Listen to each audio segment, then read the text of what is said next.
Mid-Autumn Festival. Miss Lubing, Chief Scientist ng Luz Research Group. Ang kaganapan ay mai-broadcast ng live sa buong bansa 8 p.m. ngayong gabi. Inihayag ng koponan ng pagbuo ng teknolohiya ng pag-alala ng brainwave. Noong panahong yon, si Miss Lu Jin, ang panganay na kapatid na babae ng pamilyang Lu, ay isang business tycoon. At ang sikat na film emperor, Lu Jiaoyu, Emperor Lu Yao, sabay din silang dadalo. Nakikita kita upang makamit ang tagumpay mo ngayon. Napakahusay. 31. Nakilala ni nanay ang babaeng pinalaki at binugbog mo. Tumalon.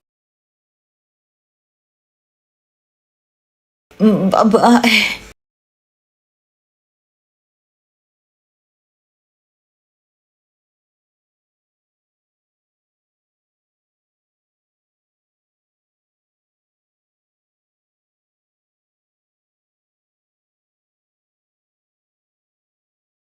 Sabihan mo agad ang doktor! Ate Wa, sa kasulukuyang sitwasyon niya, sigurado ka bang may extract mong tunay na genes niya? Kaya lang, ang mga high frequency na pulso ay mapupunit ang kanyang mga ugat na sakit. Ate, hindi ka naaawa sa kanya, hindi ba? Nakalimutan mo na ba kung paano siya nawala? Paano mo nasirang pamilya natin? 3 taon pa lang ako nun. Hindi ko na maalala yung mukha ng tatay ko. Nag-aalala lang ako na hindi niya kayanin ng mga kagamitan na antalang memory retrieval. Kung hindi dahil sa pag-iimbestiga kung bakit nawala ang dad ko noon. Bakit mo kami itapon sa ganyang kalokohan? Kung gusto ko sana siyang magkapira-piraso ngayon, pahirapin hanggang mamatay. Ang mga batang nakapila ngayon ay mahihirap. Buti naman. Dinala ako ng tadhana sa press conference. Masusunod! Hindi pwede. Kailangan niyang ibalik ito sa kanyang dibdib hanggang sa matapos ang t-shirt. Oo.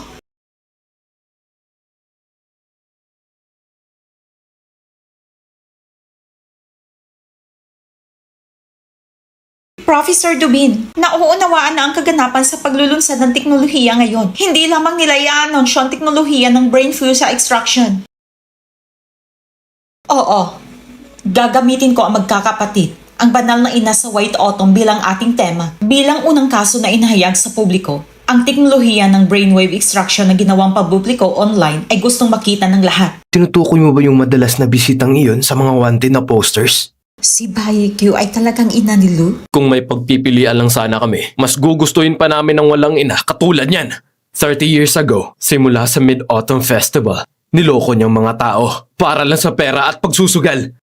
Ibinenta niyang 2 kong kapatid na menor de edad. At ako, ang napagtanto ko na ang rehistro ng household namin ay hiwalay sa loob ng 30 years. Sa sobrang galit ng kanyang asawa, namatay siya.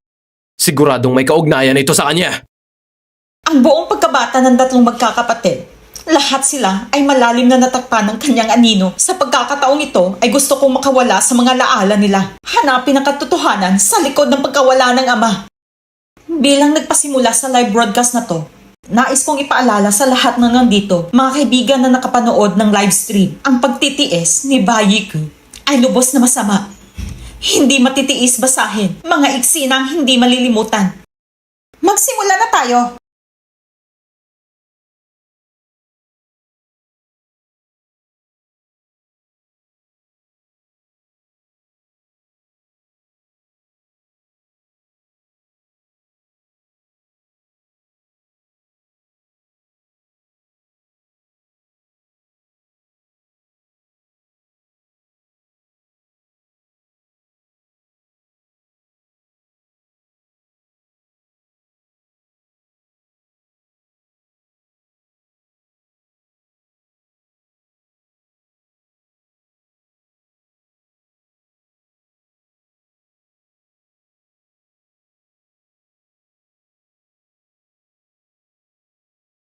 Ikaw, ang alam mo lang ay kung paano alagaan ang iyong 3 mahalagang anak. Bakit hindi mo ako tulungan?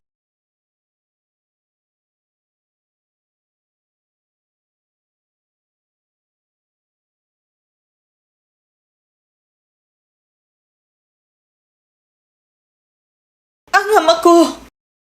Sa wakas, nakita ko rin siya.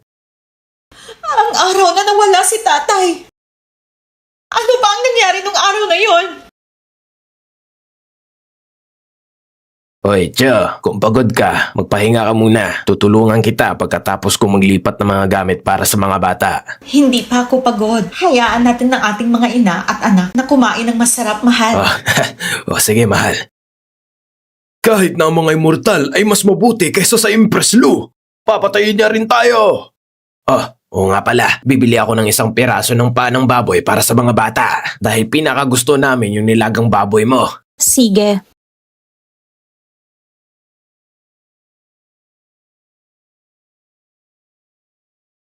Ah!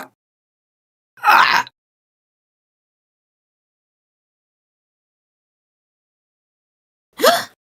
Ah!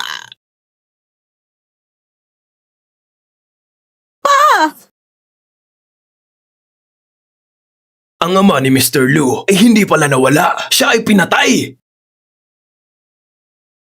Hindi ka panipaniwala na ganito palang nangyari noon. Bakit? Bakit hindi natin alam to? Hindi maaaring tama yon. Hindi maaaring mamatay si Papa. Ito ay malinaw na sa Mid-Autumn Festival noong 1995. Si Papa ay nasa isang business trip at hindi na bumalik. Oo. Bago ang araw na yon, bukod kay Bayi-Q, isang buwan kaming nanatili sa bahay ni Lola. Hinatid kami ni Lola pa uwi para sa Mid-Autumn Festival. Ngunit nagpunta si tatay sa isang business trip. Nagliyab ang bahay sa apoy. Shelby, hindi kaya problema sa kagamitan mo yan? Ang nakita namin ay hindi naman puting damit. Mga tunay na alaala na taglagas. Oo, alam ko. Nagsisinungaling siya. Lahat ng planeta pagkatapos ng araw na yun, natutunan namin ang lahat ng ito mula sa kanya. Tiyak na pinabayaan niya si Ama para hindi siya mamuhay sa kahihiyan. 3 taon na nila tayong niloloko. Ipagpatuloy mong ungkatin ang memory ni Mayocha. Ipakita mo sa akin. Ano ba talagang nangyari noon?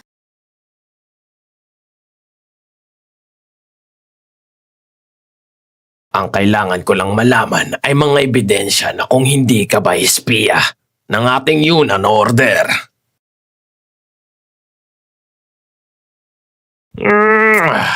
Ayos! Pumanaw ka na! Ya! Ya! Ya! Ya! Booyah!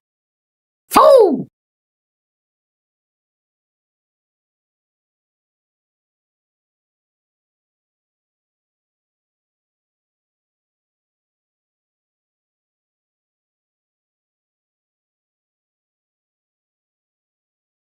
Ay, bakit? San ba yung asawa niya at 3 anak niya? Gusto ko pa namang giitan sila ng leeg. Sige. Gumawa tayo ng ilusyon ng sunog. Hindi tayo mabubuking nito. Let's go!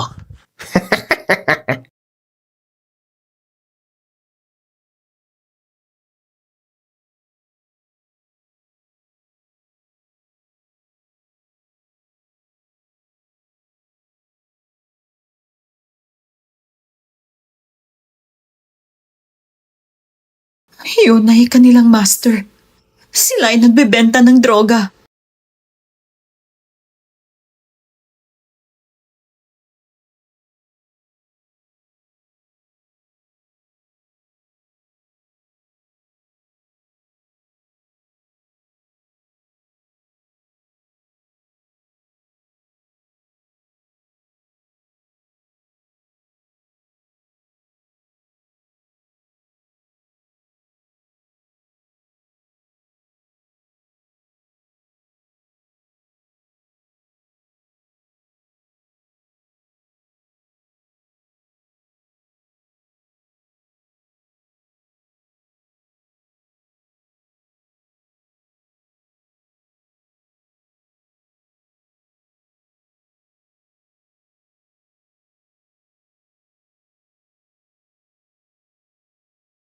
Drug dealers pala sila. Hindi ko inakalang ang ama pala ni Pangulong Lu ay isang pasaway.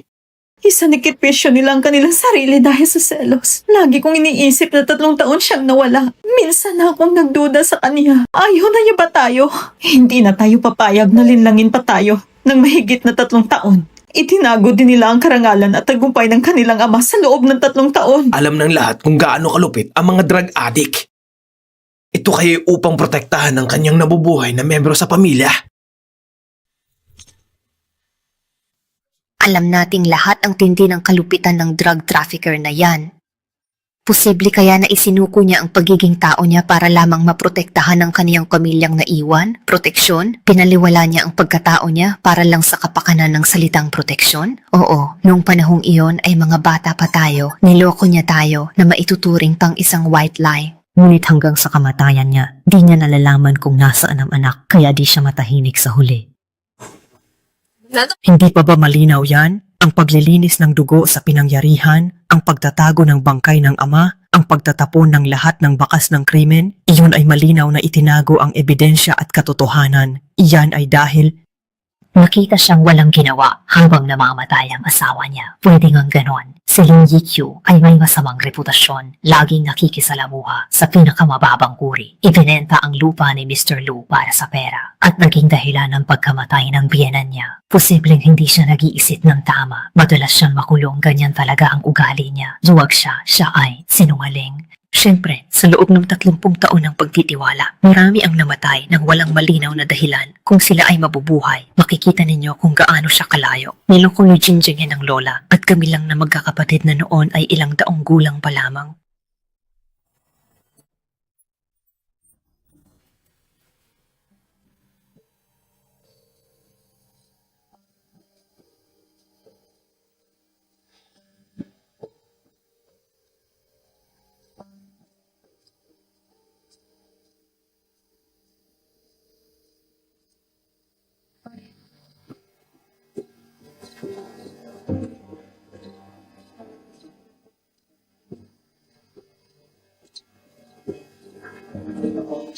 Sige, subalit mayroon akong hawak na matalas at mahabang talim ng kutsilyo. Ako'y may nunal sa ulo, isang payat na lalaki na nakasalamin na may hawak na machete, at 2 lalaki na may makakapal na kilay. Ang mga ginamit nilang armas sa krimen ay kinabibilangan ng watermelon knife, balisong at machete. Ang ginamit nilang sasakyan ay isang puting segunda manong van. Bumaba ka na ngayon, dali.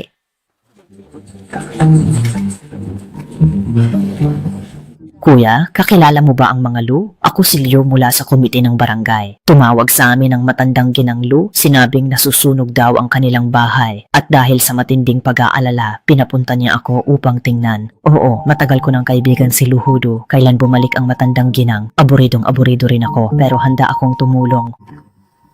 Ang sabi ng matandang Lu, nasa ospital daw ang apo niya na may mataas na lagnat. Mukhang di sila makakabalik ngayon, baka bukas pa ang pinakamaaga.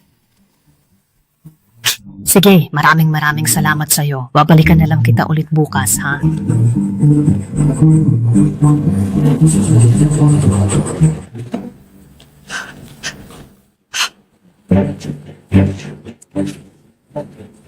Sino na naman kaya ang tao na yan? At ano pa talaga ang papel niya dito? Sino po ba ang tinutukoy ninyo? Ang inyo po bang ama ang nagpunta doon?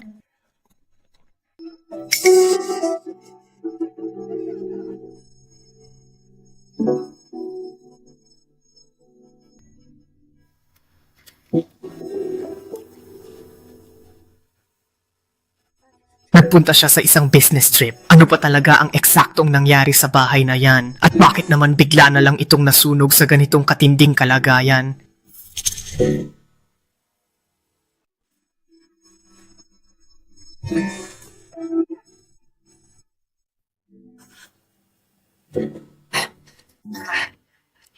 Kasalanan ko. Nasanay akong manigarilyo at nang nagsindi ako, nahulog ang upo sa puwang ng kama. Lahat ng ito ay kasalanan ko. Haikyuu, bakit ka ba naninigarilyo? Ngayon pa naman ang Mid-Autumn Festival. Saan na ngayon titira ang ating buong pamilya? Anong nangyari kay Mama? Papaano kung umuwi si Papa at wala ng bahay? Hindi na kita tatawagin mama. Buti dumating siya. Mama. Gulo, mas maniniwala kayong ako ang may gawa. Mas ligtas kayo. Hindi pwedeng malaman nilang LU si Mama at mga bata.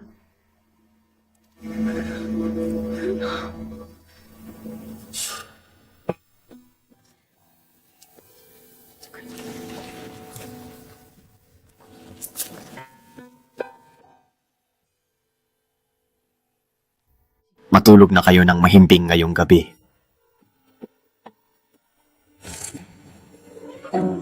Noong gabing iyon, ang lahat ng kanyang ginawa ay para pala talaga sa aming proteksyon. Hindi lang pinrotektahan ni Bai Chu ang pamilya niya para hindi matuklasan, nag-iwan pa siya ng ebidensya para hindi na sila balikan ng mamamatay tao at binalikan pa niya para sirain ang bangkay. Paano niya nagawa ang ganoon kabilis at detalyadong pag-iisip? Nang umamin si Bai Qiu sa mamamatay tao na asawa siya ng pamilya Lu, para na rin siyang nagpakamatay. Kaya napilitan siyang magsinungaling. Nagkataon lang na naipagtanggol niya kami, hindi niya iyon binalak. Tama, sanay lang siyang manloko at maging pasaway, kaya siya napunta sa sitwasyong ito ngayon. Sa pagkakataong ito, nagkamali ako ng pag-iisip, hindi kayo.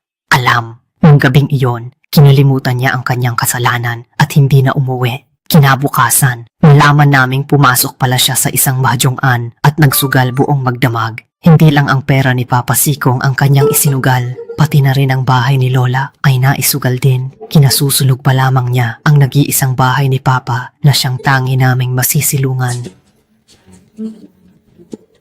Ipagpatuloy natin ang mga alaala ni Bai Yikyu upang makita ng lahat kung paano niya kami winasak at ginawang walang tirahan at paano kami nagtago mula sa mga naghahabol sa utang. Kaya,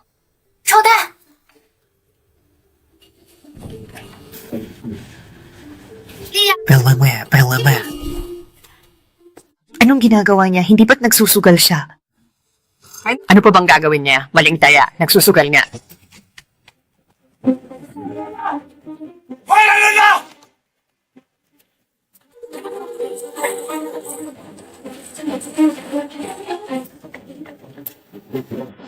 May human trafficker na kumuha ng bata. May kumuha sa mga bata. Nakita ko kanina ang ilang human trafficker na nangingidnap ng ilang bata mula sa kanilang baryo. Tumakas ang aking tiyo. Anong ginagawa mo? Nagpapanggap na umalis na ang human trafficker? Hindi ka ba magsasalita? Pipigilan mo ba sila? Hula ko, mapapahiya na naman ang magkapatid na Lu. Sabi, magsususugal ka. Hula ko, mapapahiya na naman ang magkapatid na Lu. Naku, ang anak ko hindi pa umuuwi. Tingnan niyo ang tingin niya. Ang mga human trafficker ay nasa labas na. Kunin ninyo ang mga gamit ninyo at harangan ang pasukan ng baryo. Ngayong gabi, ang ating mga ama at ina ay nahuli ng human trafficker. Tara na.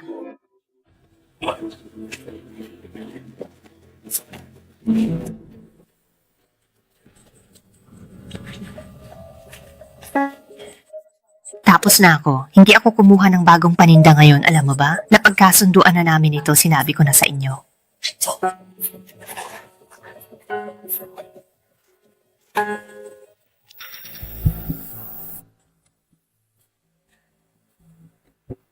Sinabi ko, talagang malakas ang dating ng babaeng yan at nakuha mo pa. Umalis na! Ha ha ha ha! Wisit, teka, ano ba itong nangyayari? Napakabilis naman ng pangyayari. Bakit tayo natuklasan? Huwag kang gumalaw ng ganyan. Magkanya-kanya tayo ng takbo. Sige, basta't magawa mo yan ng maayos sa isang lagusan. Umalis na tayo.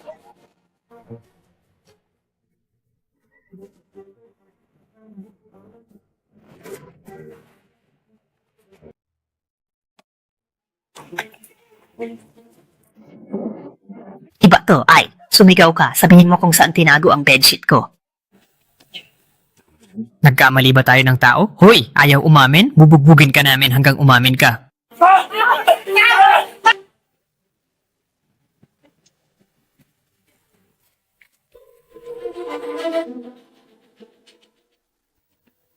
Mga 170 sentimetro, crew cut, may paso sa pisngi.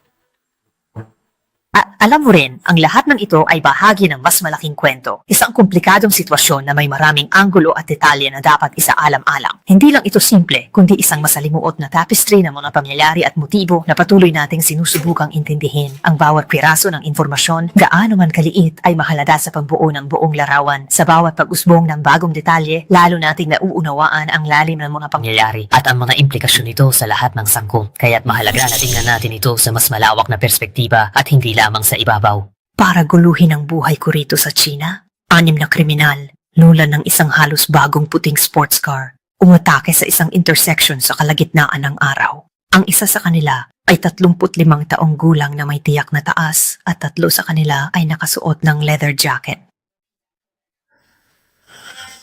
Magagawa mong gambalain itong mga kamay. Sino ang nag-utos sa inyo? Bakit niyo pinatay si Lugudong?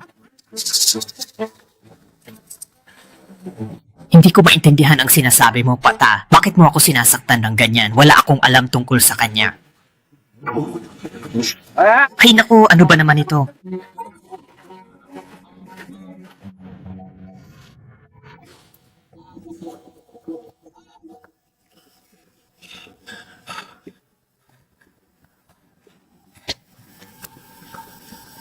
Gusto mong subukan, ano? Hayaan mong sabihin ko sa'yo, kahit sabihin mong nawalan na ng kulay ang mga salamin, wala akong alam doon.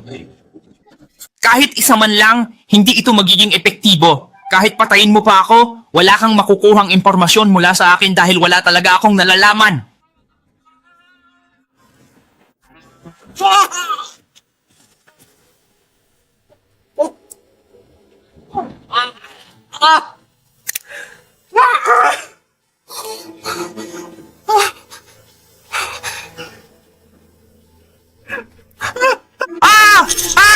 Sasabihin ko na, nagsalita na ako, nalaman ko na ang lahat. Ilahad mo ang buong katotohanan. Sino ang narinig mong naroon at ano ang ginawa niya? Ikwento mo sa akin ng buo ang lahat ng inyong mga kilos.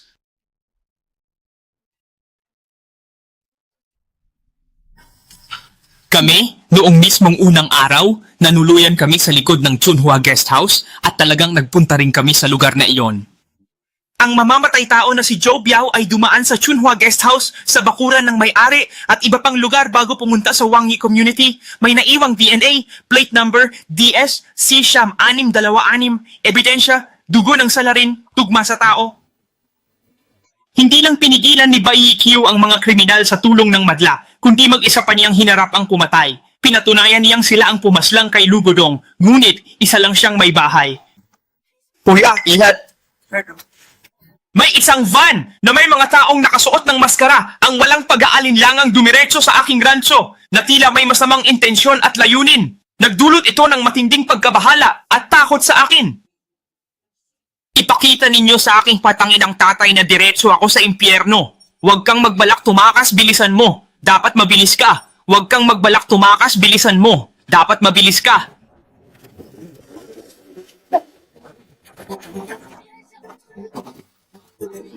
Napakalaking pagkakaiba nga talaga nito. Nakakatawa lang isipin. Hindi ko talaga akalain na ganun pala kalayo ang agwat ng dalawa. Handang mamatay para mahuli ang mga kriminal, ginawa niyang lakas ang sakit ng pagkawala ng asawa para makapaghiganti. Talagang hindi mo siya naintindihan.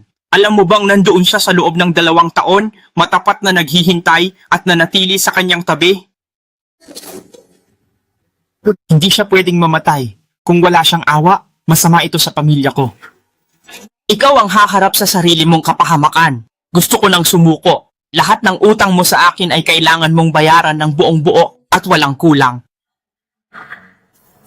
Wala kang karapatan na makialam sa mga bagay na hindi mo nalalaman. Ikaw na walang modo. May makakatulong naman siguro dyan. Hoy!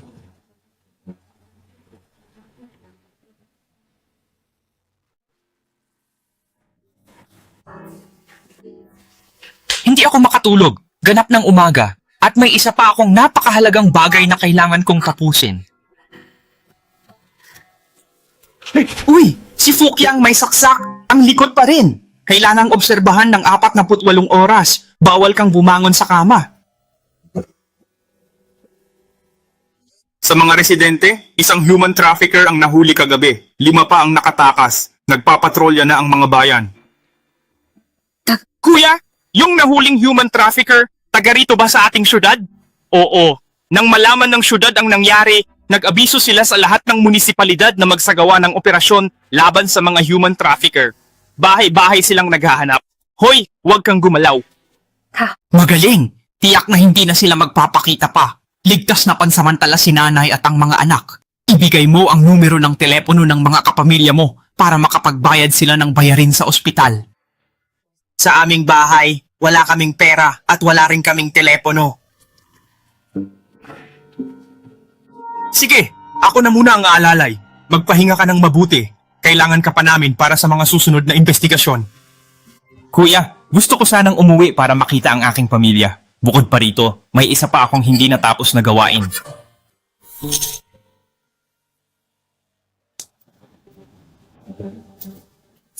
Huyali, dito na! Sapat na siguro to para sa natalo kong pera sa loob ng 2 oras. Umalis na kayo. Sa loob lamang ng 1 oras, gusto kong mawala na kayo dito, pati na rin ang lahat ng inyong gamit. Kung hindi ay titiyakin kong pagbabayaran ninyo ang lahat ng inyong ginawa.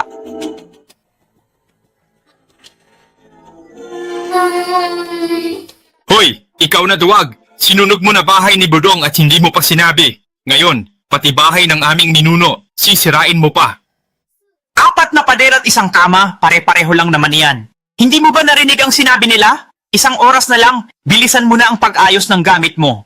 Kung ayaw nating ibigay ang bahay sa kanila, kukunin na lang nila si Xiao Yao. Lalaki si Xiao Yao, kaya siya ay mahalaga. Peste ka! Bakit ba napangasawa ni Bodong ang ate mo? Napakamalas! Lola, nanay! Sobrang galit na galit ako sa inyong dalawa. Paumanhin! Ito lang ang natatanging paraan upang kayo ay makalayo. Ang mga taong nagpapautang na may mataas na interes ay tiyak na makakahanap sa atin dito sa madaling panahon. Naku, mga anak! Ay mga nanay ko, ang sakit-sakit nito sa aking kalooban. Hindi ko na kaya.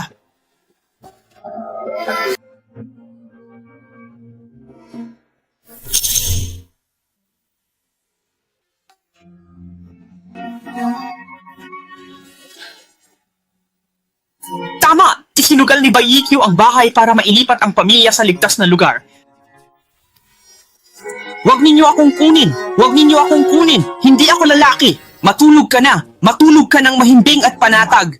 Ang iyong ina ay hindi kailanman papayag na ikaw ay kuhanin ng kahit sino.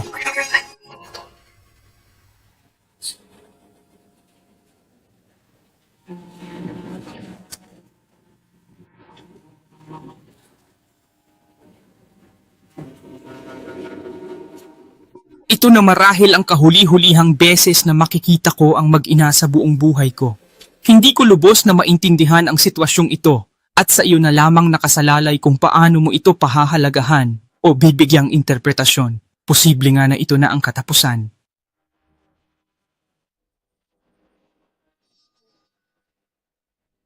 Dahil sa magandang balitang ito, sigurado akong ligtas na ngayon si nanay at ang mga bata.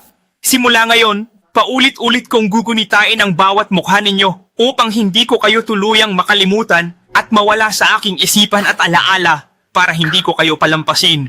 Huwag na huwag nating palalagpasin ito. Ang tanong ay, paanong nangyari ang lahat ng ito? Talaga bang imposible na hindi ito mangyari? Mag-isa siyang nagplano ng pagtugis. Sa sitwasyong iyon, kalmado pa siyang nakaisip na makipaglaban sa mamamatay tao hanggang sa huling hininga. Paano nagawa ng isang mahinang babae ang ganong klaseng bagay? Ito na nga ba ang tinutukoy na lakas ng isang ina? Naalala mo ba, kinabukasan sa bahay, parang walang nangyari sa kanya, patuloy pa nga siyang nagtrabaho. Paanong hindi siya nasugatan? Hindi ko pa ito nababanggit. Sa kanya, Kuya Shu, binago mo ba ang equipment? Sigurado ka bang walang kakulangan sa memory chip? Sir, ikaw mismo ang nag-develop at sumubok ng equipment at teknolohiya, kaya ikaw ang higit na nakakaalam. Ang error rate ng content na ipinapakita ay mas mababa pa sa 0.03% at sa pagkuha ng impormasyon. Ang alaala na trigger ang sugat, kaya nagkakaroon din ng stress reaction ang pisikal na katawan. Kahit pa sabihin natin ginawa niya talaga yon, ano naman? Kung ikukumpara sa mga kasamaan niya pagkatapos, baliwala lang yon. Nung pinatay si Papa, si Lola ang nagsumikap na buhayin ako. Hayop ka, tingnan mo, labag yan sa batas. Bilang ina, ang tanging alam niya ay magpakasa sa araw-araw. Pati ba naman anak niya, ibinenta niya. Hindi ka karapat-dapat maging ina. Tama si Sandy. Noon, labis kaming nangangailangan ng pera. Kung hindi dahil sa tulong, matagal na kaming gutom. Siya lang ang kayang kumita, pero tambay lang siya sa bahay, nagpapakasaya, at nanggugulo pa sa presinto para humingi ng pera. Ano ang balita sa paghuli ng human trafficker? Totoo bang nawala sa ospital ang babaeng sinaksak? Itinatago ninyo ba na pumanaw na siya? Para sa'yo to. Inspector, may iba pa bang biktima bukod sa inyo? Mayroong mga batang kinuha ang kidney at mayroon ding sinaksak at itinapon sa ilog. Paano ka nakatakas? Maaari mo bang isalaysay ang mga pangyayari noong gabing iyon? Maaari, subalit hindi ako pwedeng magpa-interview. Baliw na ba siya? Ano ang ginagawa niya? Ito ang tunay siya.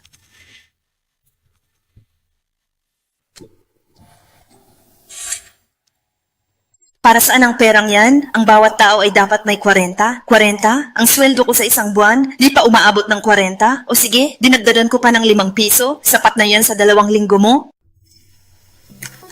40 walang labis, walang kulang. Bakit napakasama? Sa kahirapan, lumalabas ang mapanlinlang. Nakakita na ako ng pulubi, pero wala pang testigong ganito katapang humingi. Pasensya na, umuwi ka na nga. Nakakahiya ka sa lahat ng tao rito.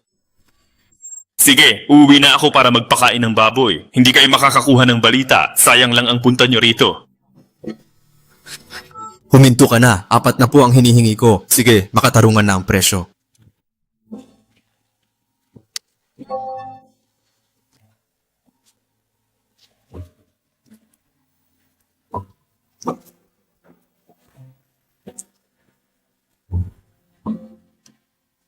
Para sa pera, kinalimutan mo ang dignidad mo. Grabe, napaka-materialista mo talaga. Sinisira mo ang reputasyon ng ating buong baryo. Hay, 200 na pala, sapat na. Sa wakas, sapat na.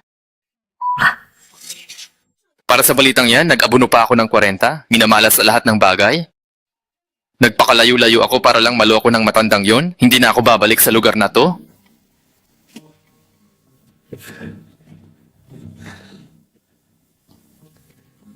Alam mo ba kung anong ginawa mo?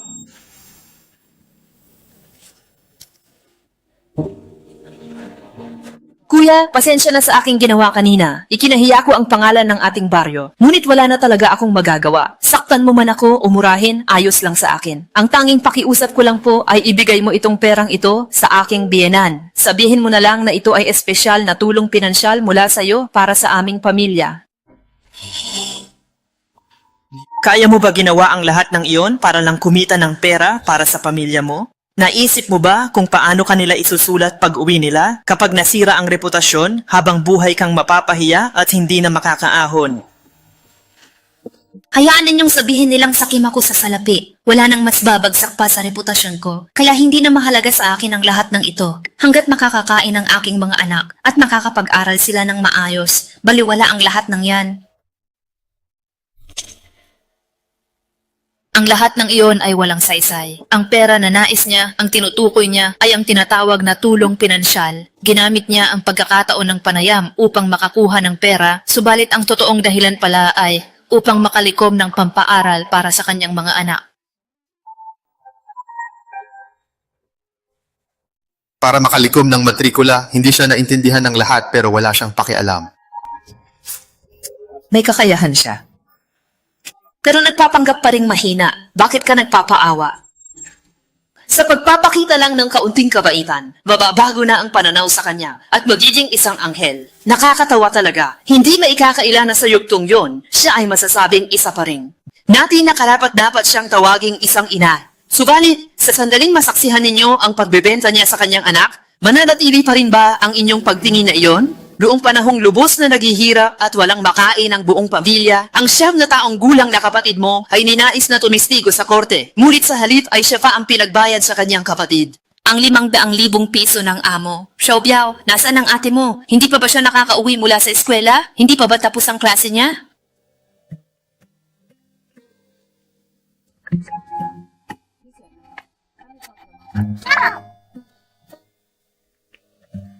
Ha?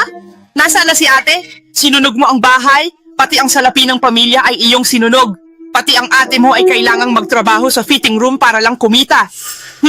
Fitting room ba ka mo? Boss, 300 pakit ng bote ang nahanap ko. Pakicheck na lang po. Halika. Halika, Xiaoyang. Naghiwalay pala kayo? Nagkataon naman. Batay sa napagkasunduan natin noon, kailangan mo akong bayaran ng 3 piso. Huwag kang magmadali. Uy, anong pinahid mo? Bakit ang bango-bango mo? Hehe, hayaan mo nga akong amuhin ka ng maigi. Tay, para ibigay ko na tong pera. Ito, para sa iyo na. Pinagawa pala ni Wang Jingwei sa ate mo ang ganung bagay. At saka, hindi mo ba naaalala? Masyado pa akong bata noon, kaya't hindi ko na maalala na nangyari yon. Ibig sabihin, pinigilan niya ang ate ko para protektahan lang ito? Tita, huwag pumasok. Ano ba ang ginagawa mo? Bakit mo yang ginagawa? Ma! Bakit ka tumakas? Uwi na at bantayan ng kapatid.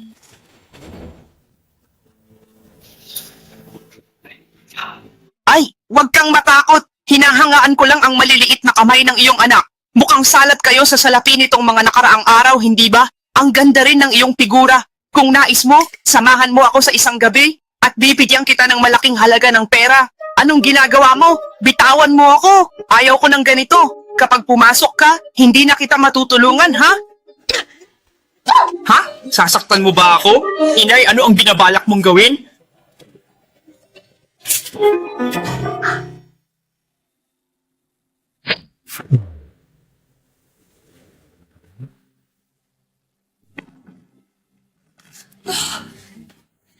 Paumanhin! Paumanhin!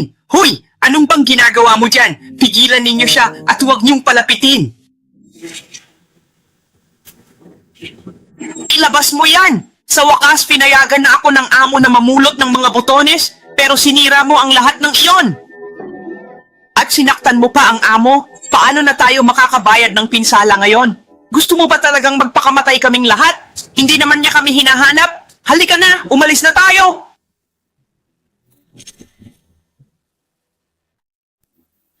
Grabe! Ang bilis naman nilang nakarating dito! Kung sakaling makita nila ang mukha ni Ajin, mas lalong mapanganib ang sitwasyon. Kaya kailangang pigilan natin sila na matagpuan ang mga bata sa kahit anong paraan at sa lahat ng gastos.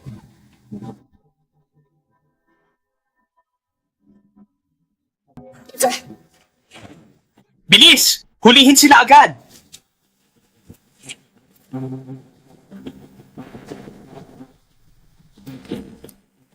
Hayop ka, sinisira mo ang plano ko. Nandyan pa si Ajin, bawal pumasok.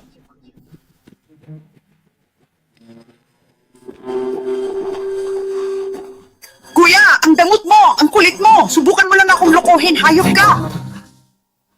Hindi ko naman talaga intensyong bastusin ka. Sadyang sinundan ko lang ang anak mo para takutin siya at upang maintindihan niya na kapag may ginawa siyang kalokohan, kailangan niyang panagutan at magbayad.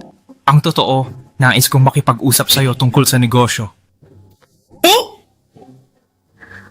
Kanina, nasaksihan ko, nakatingin ka sa aking anak na babae. Sige, mayroon akong salapi rito. Ganito na lang, magtatakda ako ng halaga para ipagbili mo sa akin ang iyong anak. Ang bayad para sa pagkasira ng ulo, dito na natin ibabawas. Ano sa palagay mo?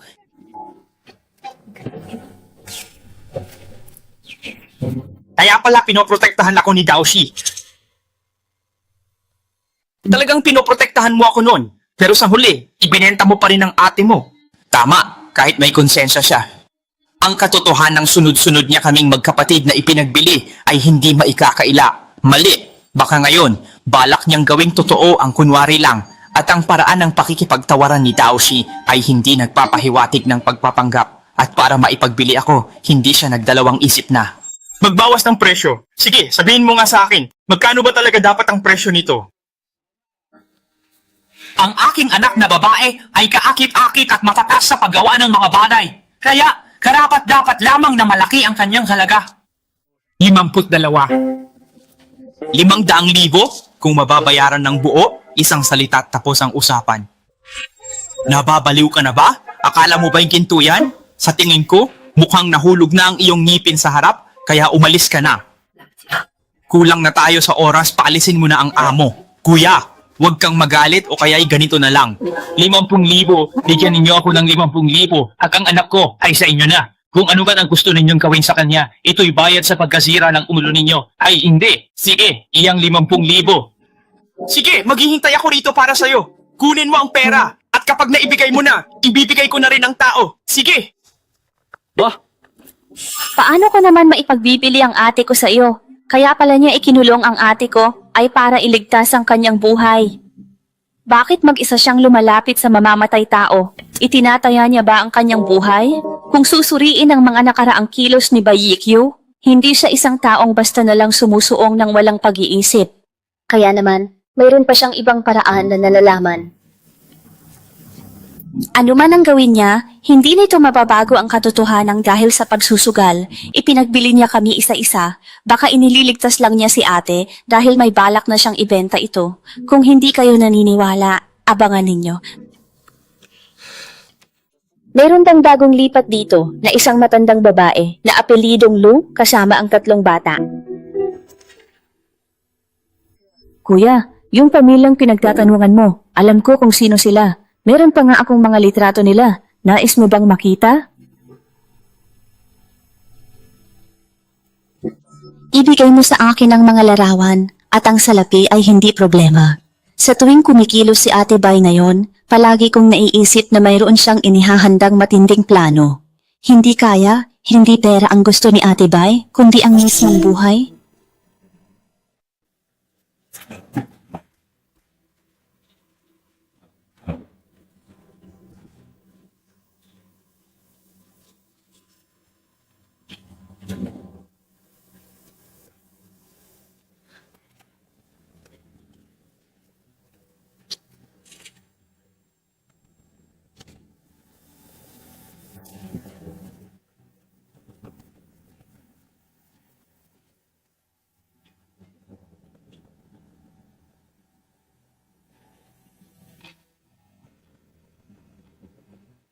Nandito ang kanyang pera, kaya't ang kamera at litrato ay siguradong narito rin.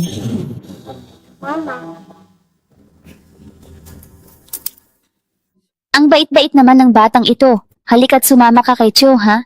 Gagawin kitang modelo, kukuha si Cho ng ilang litrato mo. At pagkatapos ay bibigyan kita ng napakaraming pera na sadyang napakalaki at sobrang marami talaga.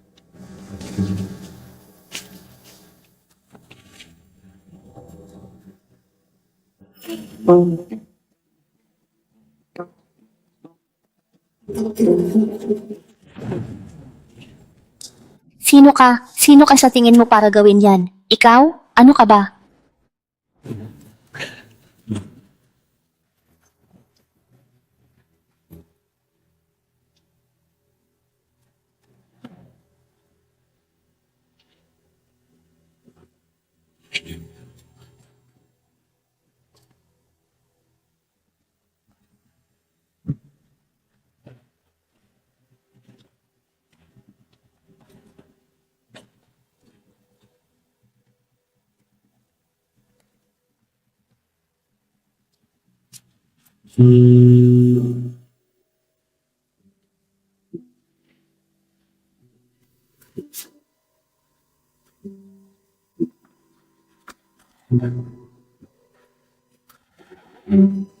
Itong salot? Sino ang nagdala sa kanya rito? Sino itong lapastangan na nagbukas ng pinto para sa kanya? Ang salarin na ito ay muntikan ng makapinsala sa akin. Balak ba ni Bayikyu na ibigay ang mga litratong ito sa salarin? Ngunit paano nito masosolusyonan ang anumang problema?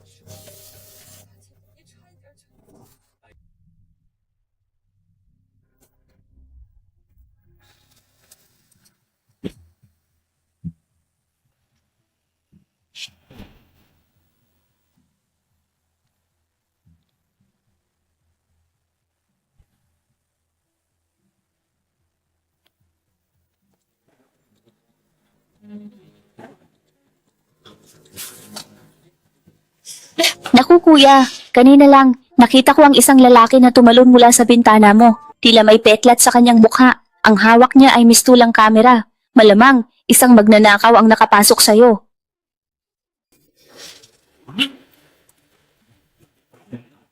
Tao! Si Bayekyu, sinusubukan niyang ilihis ang gulo. Si Bayekyu, sinusubukan niyang ilihis ang gulo. Ano bang kalokohan ito? Sinasabi mong kamukha ko ang nasa litratong yan, di ba? Ano ba talagang balak mo? Gusto mo ba akong dalhin sa presinto? Kuya Chen, sino ka ba sa tingin mo? Anong klaseng panginikil yan? Sabihin mo na, kaya niyo ba tong gawin o hindi?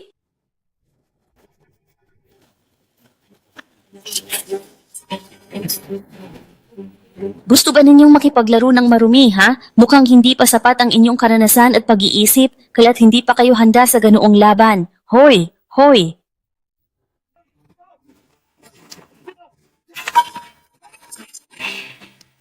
Hayaan ninyo na sila ang gumawa niyan. Wala akong kinalaman dito. Maghanap kung saan-saan. Hay! Hay! Hindi talaga kami magkakaroon ng dapat ninyong tatlo ang magbayad ng kapalit. Hindi ito walang lunas. Hindi pera ang kanyang layunin.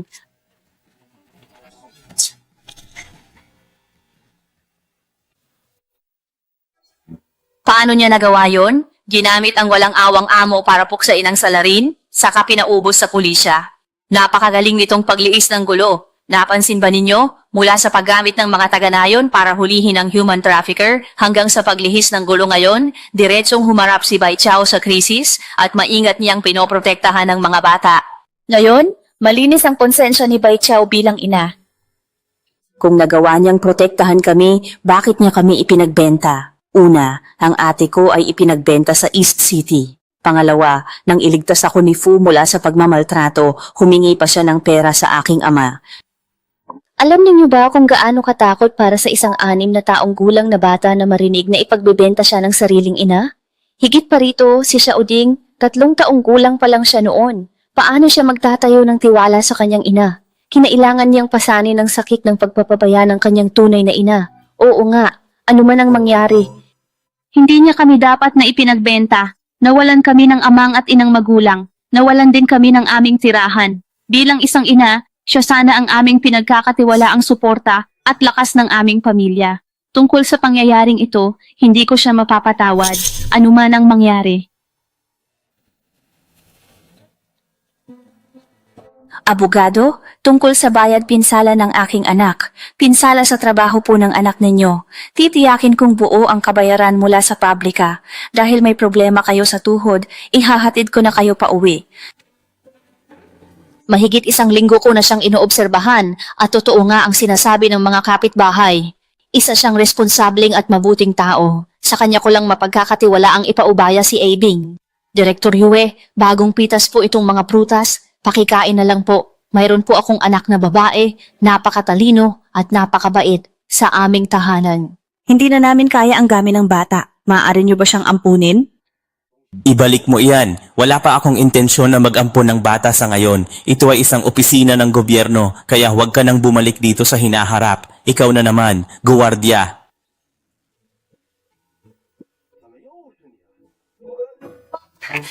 Direktor Yue, pakiusap, pag-isipan niyo po. Direktor Yue, napansin ko po na nagtatrabaho kayo ng lampas sa oras hanggang gabi, kaya naman ipinagdala ko po kayo ng kaunting pagkain. Hindi niyo po ba gusto? Direktor Yue.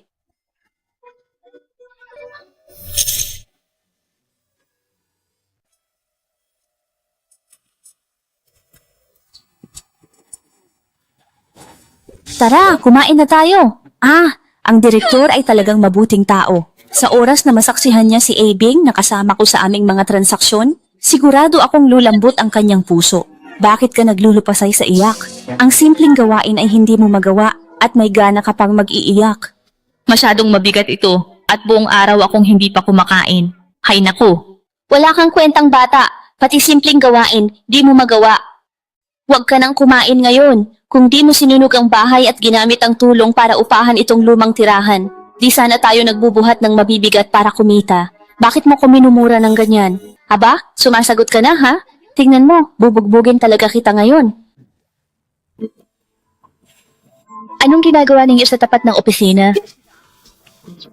Hindi. Nagtatrabaho ang anak ko. Anong tinawag mo sa akin? Sinasaktan mo ko, hindi mo ako dapat sinasaktan. Wala kang galang kahit kay Director Yue.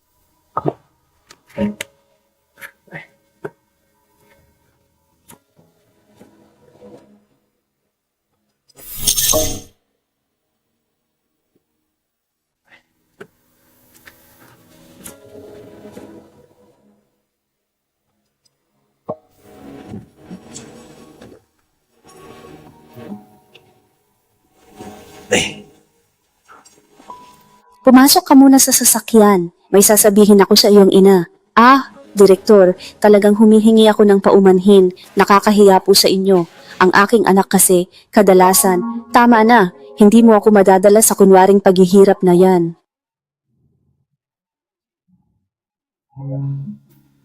Direktor Yue, ang asawa ko po ay wala na at ang mga anak ko ay ganyan din ang sitwasyon. Talagang nawawalan na po ako ng pag-asa, kaya po ako. Director Yue, si Dong Yulan po, nakita nyo naman, napakatalino at napakalisto. Nakikiusap po ako sa inyo, ampunin nyo na lang po siya.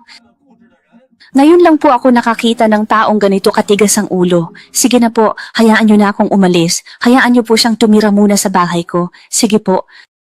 Sige po, maraming salamat po, Director Yue. Heto po, kunin nyo na po muna ito. Dalhin nyo na lang po pa uwi para sa iba nyo pang mga anak para makapag-drawing sila.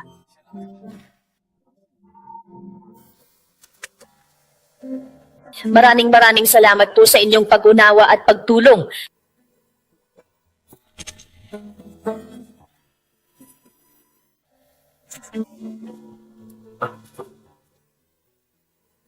Kaya pala kinupkop ni Director Yue si Lu Juan dahil sa drama ni Bai Yiqiu. Masasakit na salita pero para sa ikabubuti, ganyan ang tunay na ina, si Bai Yiqiu. Nanginginig ang kamay sa pagtanggap ng pera. Ang ina pa rin ang pinakamasasaktan. Sun Yanxian, ginawa ko to para ampunin ako ng aking ama. Sadya kong umarte sa harapan niya. Ang pera ay kusa niyang ibinigay. Hindi ito pagbebenta ng anak, kundi paghahanap ng pinakamainam na kinabukasan para sa kanya. Ang pagmamahal ng magulang sa anak ay nagpaplano para sa malayong hinaharap. Ngayon ko lang iyan naunawaan. Sa ganoong critical na sitwasyon, hindi na pa rin makalimutang siya sa ating mabuti ang pamilyang aampon. Kahit ginawa niya yon, anong sildi ngayon? Alam niyo ba kung paano siya nabuhay pagkatapos? Para siyang linta na nakakapit sa mga umampon sa amin. Naawa lang sa amin ang mga kinagisnan naming magulang, kaya hindi sila gumawa ng gulo. Kung sa ibang pamilya, yan, matagal na siyang pinalayas. Oo, lulong siya sa pagsusugal. Ang magandang kinabukasan ay para lang makahingi siya ng pera sa sugal, namatay ang ama sa galit. Namatay ang ama sa galit dahil sa pinagsasabi niya, So Q, parang binamalas ka yata ngayon ha? 5 beses ka nang sunod-sunod na talo, di ba? Ha? Sige, magpatuloy tayo. Ngayon dapat kong mabawi ang aking puhunan. QG, may alam akong paraan para makabawi ka. Narinig ko kamakailan, may nagbabayad daw ng malaki para magtanong-tanong tungkol sa isang pamilyang apelidong Lu. Anong pamilyang Lu? Sabihin mo sa akin ang detalye, baka talagang makakita ako ng paraan para kitain ang perang iyan. Ang hinahanap nila ay isang matandang babae at isang byuda na may 3 anak mula sa pamilya Lu. Nakasalubong mo na ba sila? Nahanap nila tayo. Wala na. Grabe naman, anong klaseng swerte iyan? Bakit hindi ako ang makakuha niyan? Ang ganda pakinggan. Wala naman siyang tinatagong anumang sikreto sa sarili. Sa araw na iyon, sana'y nanalo ako ng malaki para mabawi lahat ng aking talo.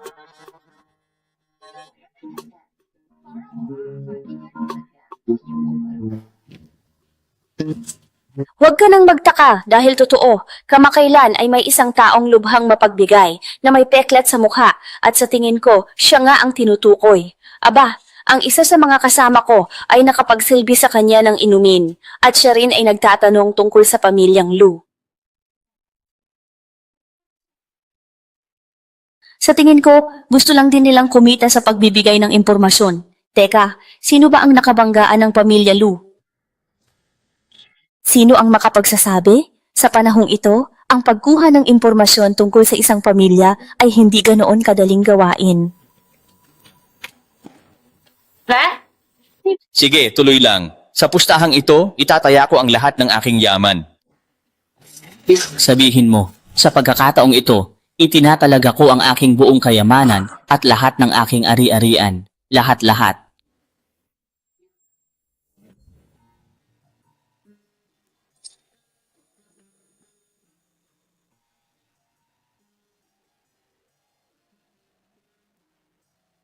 Malaki ang pag-unlad mo, nakita ng guru mo yon, ililibre kita sa KFC ngayon.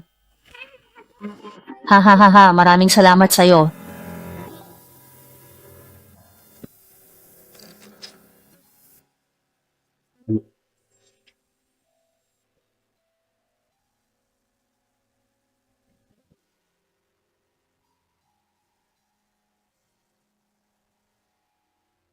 Nandito ka para sa anak mo, di ba? Shelbyn, batiin mo ang nanay mo. Anak, dinalaw ka ni Mama. Hindi ka dapat maging bastos.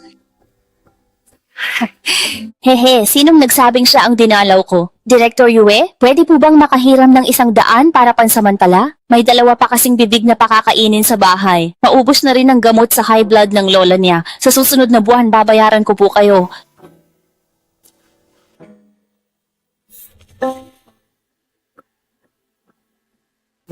Sa susunod na buwan, bayad po ako.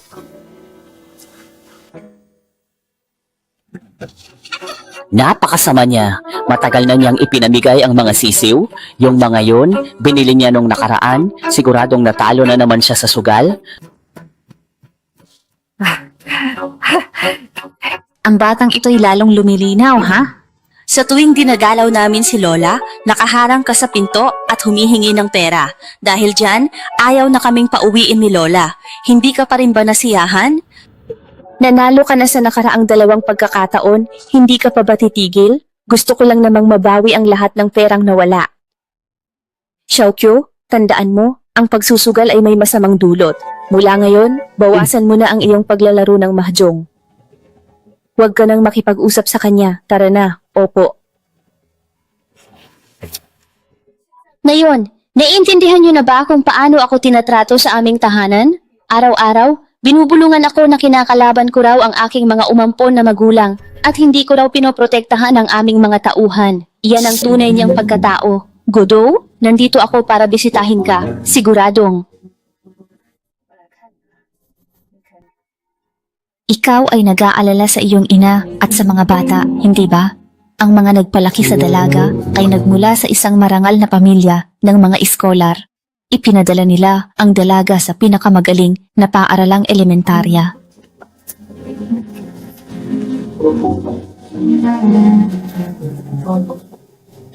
Para kay Xiaobing, binigyan siya ng malaking halaga ng kanyang umampon na ama.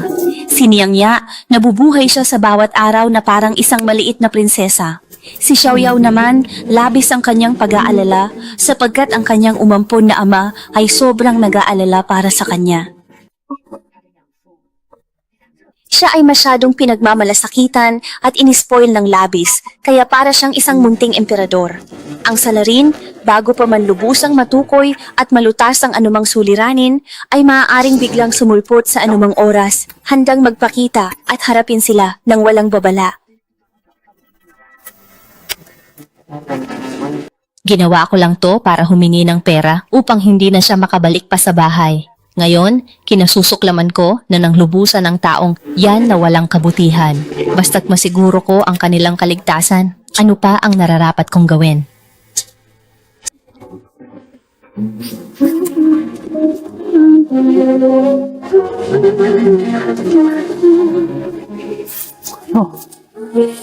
Imposible. Kailangan kong itigil ang pag-iisip tungkol sa kanila at hindi ako maaaring mag-isip ng labis. Sana ay hindi mo mamasamain ang desisyong ito na aking ginawa para sa kabutihan ng lahat.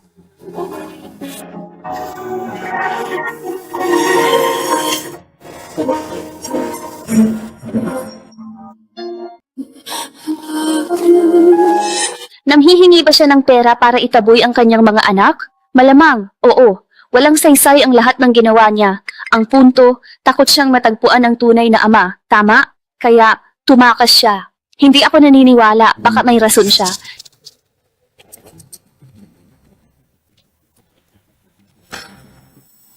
Ngayon, ayaw na niyang papasukin ng sinuman.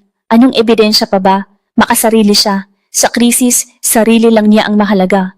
Kung hindi, hindi niya naitago kay tatay ang lahat ng matagal. Bakit siya kumakatok? Para bang may hinahanap siyang tao, tama? Teka, bakit ba siya kumakatok? Mukhang may hinahanap siyang individual, ano?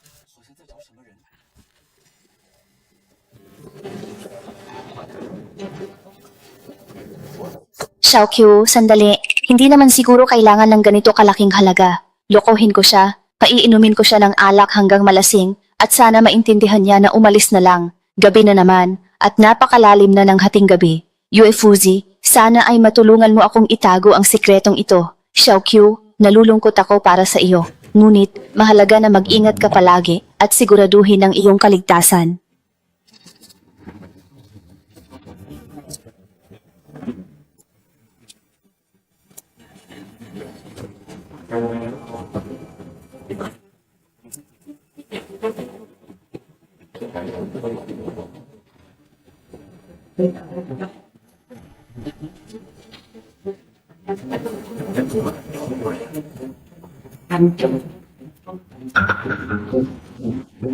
Uy, anong bagay yan? Bakit hinahawakan mo ang tatay ko?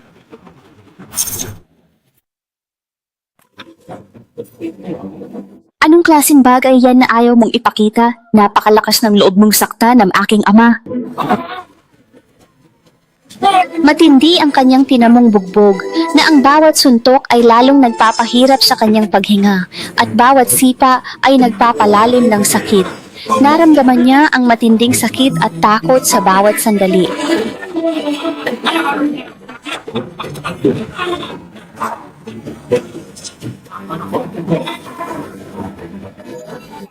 Nasisiraan na ba ng bait ang ate na yan? Kung magpapatuloy tayan, may mamamatay na. Grabe manakit. Hindi ko alam kung sino yan o anong nagawa sa kanya. Kahit sino, hindi dapat ganyan manakit. Para na siyang asong ulol. Ang pagiging malupit ang tunay niyang pagkatao. Tingnan nyo, kalmado siya. Hindi ito ang una niyang beses. Ginawa niya kaya ito dati? Dinala yata siya ni Lola sa kulungan. Ang tulad niya ay panghabang buhay. Sa kulungan, hindi inaasahan, isang napakalaking pagbabago. Ang ibig mong ipahiwatig, ikaw ay isang walang kwentang tao. O hindi, ikaw ay isang duwag. Tiwala akong iyan ang ibig mong sabihin. Ito ay hindi ang kanyang totoong pagkatao.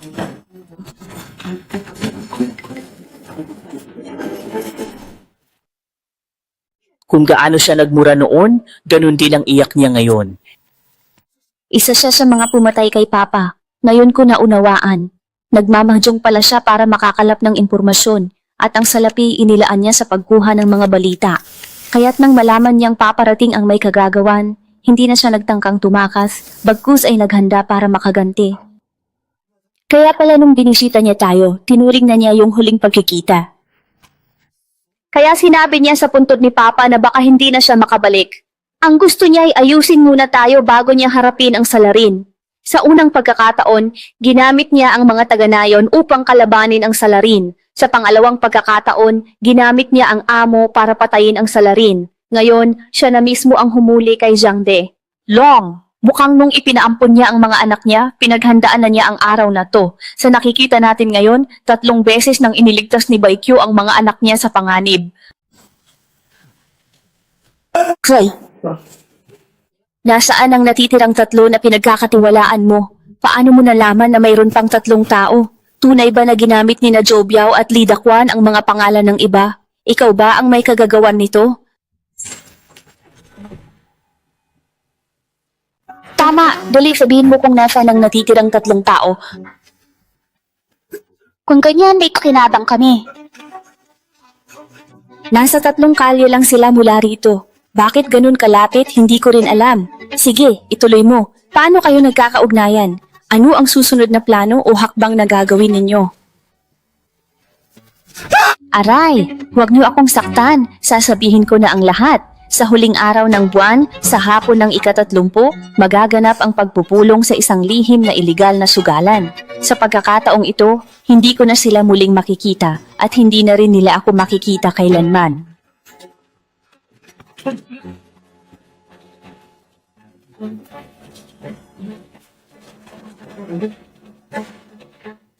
Sa ngayon, mukhang hindi pa nila tayo hahanapin. Ligtas kaya ang mga bata sa panahong ito? Pakawalan mo ako at aatras na agad ako sa operasyong ito. Pinapangako ko sa iyo na hindi ko kailanman ibubunyag ang impormasyon mo sa kanila dahil alam ko na ang lahat. Mas grabe ka pa sa class monitor ninyo. Ikaw mismo ang dumurog sa buhay ng taong ito. Ginagawa ko lang ang lahat para sa pinansyal na kapalit. Handa kong ibigay sa iyo ang kalahati ng aking katawan. Lahat ng ito ay handa kong ipagkaloob sa iyo.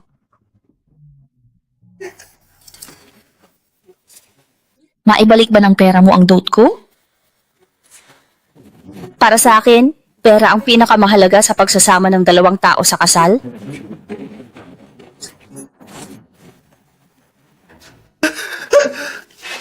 Nagkamali ako. Totoo, patawarin mo ako, ha? Pasensya na.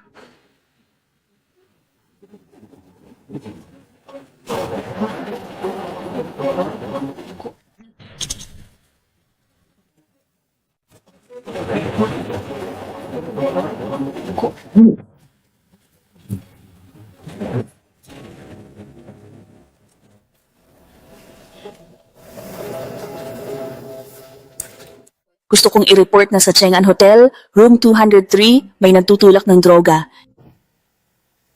Hindi lang nakaganti si Bai Yikyu, tiniyak din niyang mapaparusahan ng kriminal. Malinaw niyang pinlano ang bawat hakbang. Pag nahuli si Zhang Delong, maiibunyag niya ang mga koneksyon sa droga at masisira ang buong sindikato. Hinangaan ko talaga ang diskarte ni Bai Yikyu. Muli, inalis niya ang panganib sa kanyang mga anak nang hindi nila nalalaman. Bilang ina, malinis ang konsensya ni Bai Yikyu. Sa ngayon, palagi niya tayong pinoprotektahan at hindi niya kinalimutang ipaghiganti si Papa. Kaya ba, nagkamali lang tayo sa paghusga sa kanya? Nakalimutan mo ba? Matapos matalo sa mahjong, kumunta siya sa iligal na sugalan at umutang ng 150,000 piso sa mataas na interes, halos mapatay sa bugbog. Kinailangan pang piyansahan siya ng matandang lola sa presinto. Dahil doon, namatay sa galit si lola. Halos mapatay siya sa pasugalan noon. Ano man ang kanyang ginagawa ngayon, hindi pa rin nito mababago ang katotohanan na sa kaibuturan ng kanyang pagkatao, siya ay may ugaling mailalarawan bilang walang pinagkaiba sa isang hayop.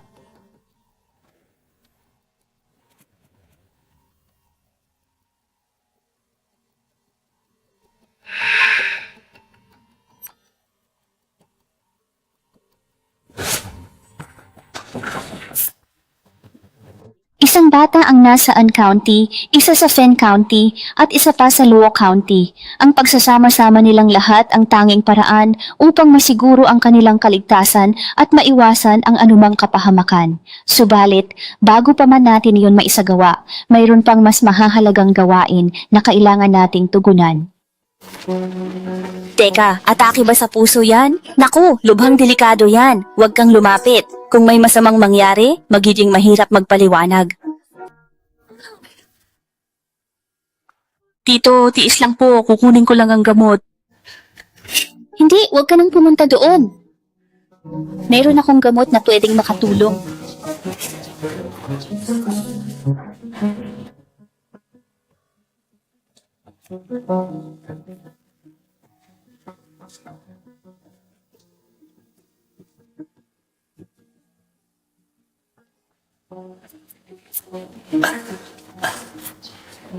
Maraming salamat sa iyo, binata. Inatake na naman ako ng aking lumang karamdaman. Kung wala ka ngayon, baka nasa Diyos na ako ng medisina. Walang anuman, mahuhuli na ako sa klase pagkatapos nito.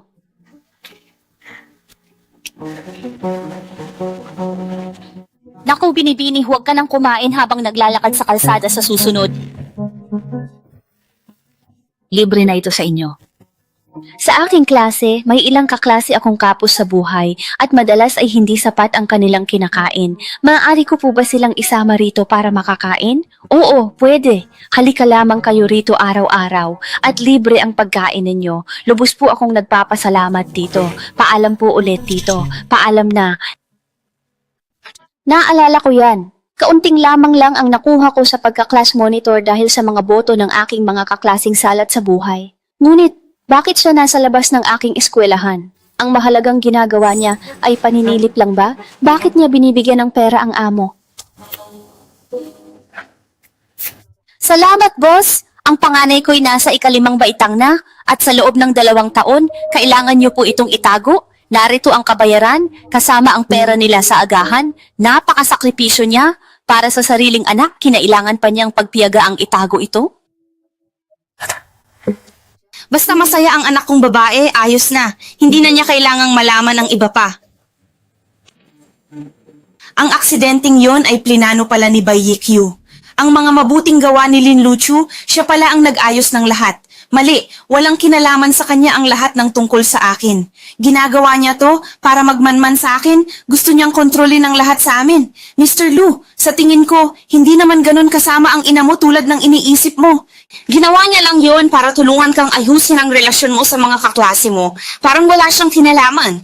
Ang relasyon ko sa mga kaklase ko at ang mga marka ko sa pag-aaral, pinaghirapan ko yan. Gusto nilang makipagkaibigan sa akin dahil sa mabuti kong pagkatao. Kahit ang mga matatalinong estudyante sa school, gusto pang magpaturo sa akin ng aralin. Oo, silang dalawa nga. Bakit ka na naman nandito? May kailangan ka ba? Ako ba ang hanap mo?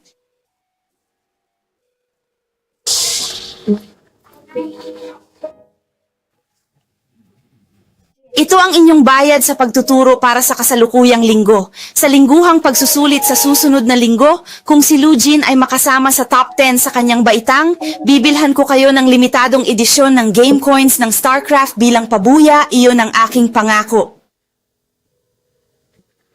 Usapan na! Sige, Tita, napakabuti niyo kay Lujin. Basta maganda ang marka, balewala ang gastos. Ang husay niyong magturo, nararapat lang to sa inyo. Ito ang kanyang pinlano. Sobra siyang mahilig magsugal, inuubos ang pera rito. Hindi niya gagastusin ang pera sa akin. Ang lahat ng ginawa niya ay para malaman lang ang tungkol sa salarin, para mahubog ka sa tagumpay. Talagang magagawa niya ang mga bagay na yon. Naging matagumpay ako dahil sa sarili kong pagsisikap noong may knowledge competition sa school. Nakita ng guro ang sipag ko, kaya ako'y kinatawan ng ikalimang baitang. Dahil doon, naging huwaran ako ng school, wala siyang kinalaman. Lubos naming nauunawaan na ipinaglalaban mo ang pagkakataon para sa iyong anak. Naiintindihan namin iyan. Bagamat bumuti ang mga marka ni Lujin nitong mga nakaraang araw, ang mga estudyanteng kumakatawan sa baitang sa kompetisyon ay dumadaan sa paulit-ulit na pagpili. Hindi pa siya ganap na sapat upang kumatawan sa isang antas. Kumatawan sa isang baitang. Guro, nitong huli, si Lujin ay nananatili sa paaralan hanggang gabi. Nakita niyo naman ang pag-unlad niya. Kung bibigyan niyo siya ng pagkakataon, sisikapin niya ng 10 beses pa para patunayan ang sarili. Pero ang iba, ito ang naipon kong 3,000 piso. Handa kong ilaan lahat para sa kompetisyong ito.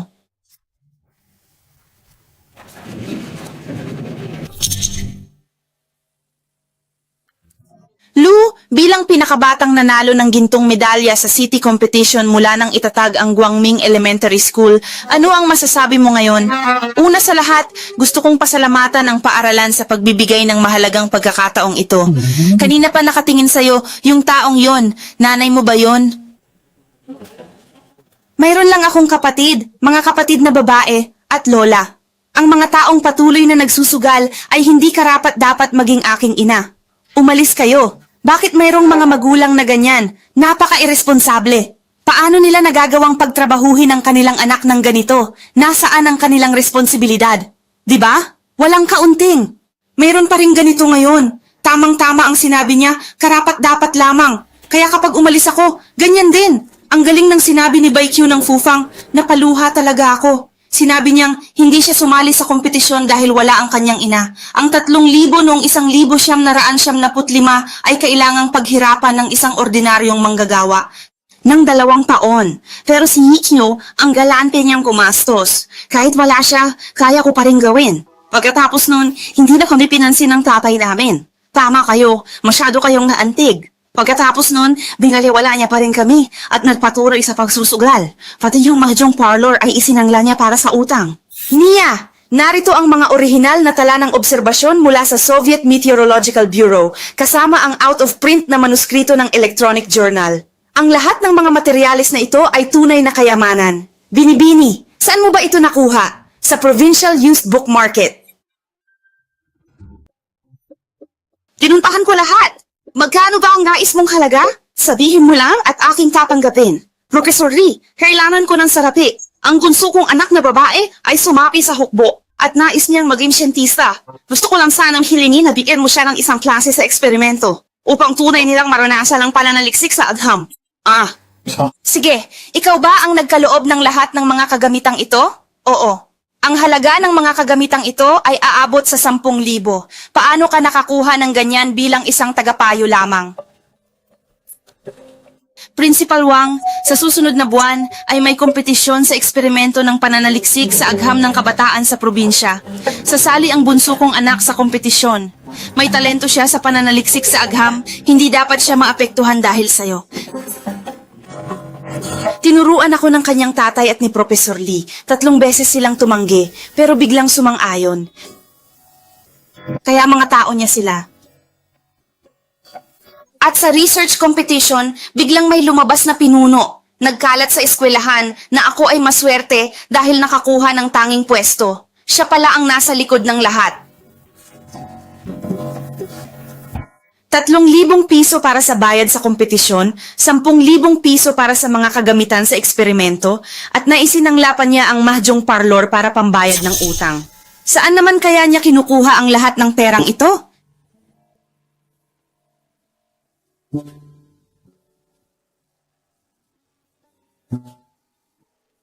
Heto ang isang pakete ng gamot para sa kalyo. Napakabait ng doktor at ibinenta ito sa akin sa napakamurang halaga. Nagkaroon kami ng biglaang pangangailangan sa bahay, kaya kinailangan namin ng salapi dahil dito.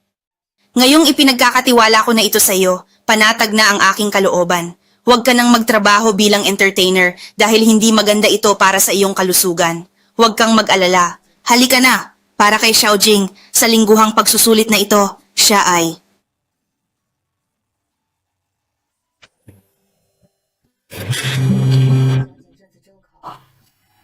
Ito ang kanyang pinakaunang hakbang. Sa kasukdulan ng kanyang kakayahan, sigurado akong makakagawa siya ng kanyang sariling pangalan sa kanyang napiling larangan. Nang makita ni Professor Lee ang ulat sa eksperimento ni Xiaoding, labis siyang namangha at lubos na nasiyahan sa kanyang talino at kakayahan. Si Xiaoyang ay bata pa. Ang kaniyang mga magulang na nagpalaki sa kaniya ay nagmula sa isang pamilya ng musikero at may kakayahan silang bigyan siya ng suporta para sa lahat ng kaniyang pangarap at mga ambisyon sa hinaharap. Sa kabilang banda, maaaring hindi ko na makita ang lahat ng ito.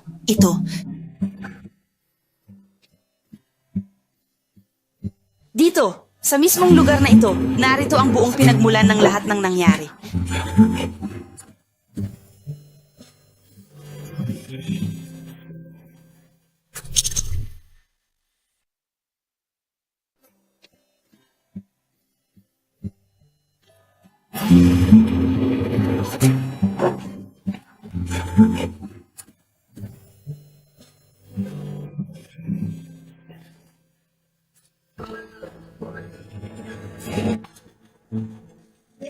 Pinamigay mo ang lahat.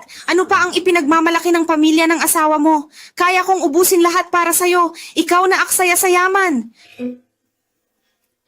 Kunin mo na yung lumang bahay. Sinira na yung isang mahjong parlor. Siguro bukas, swertehin ako at mababawi ko lahat ng yan. Dahil sa'yo to. Dahil sa'yo talaga. May pagkain pa?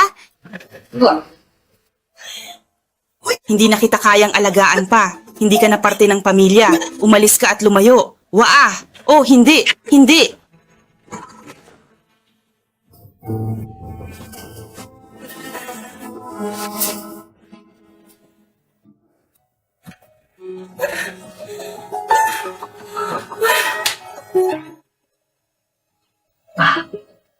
Inay, laging alagaan ang iyong sarili. At pasensya na, hindi ako nakapagpaalam sa iyo ng maayos, subalit sadyang ganoon ang tadhana ng ating paghihiwalay, marahil ito ang mas mabuti para sa ating dalawa.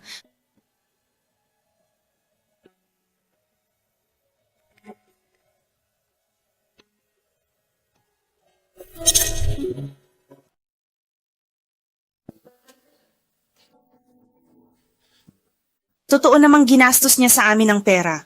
Pero pagkatapos, pumunta siya agad sa underground casino at natalo ng 100 at 50,000 sa isang gabi.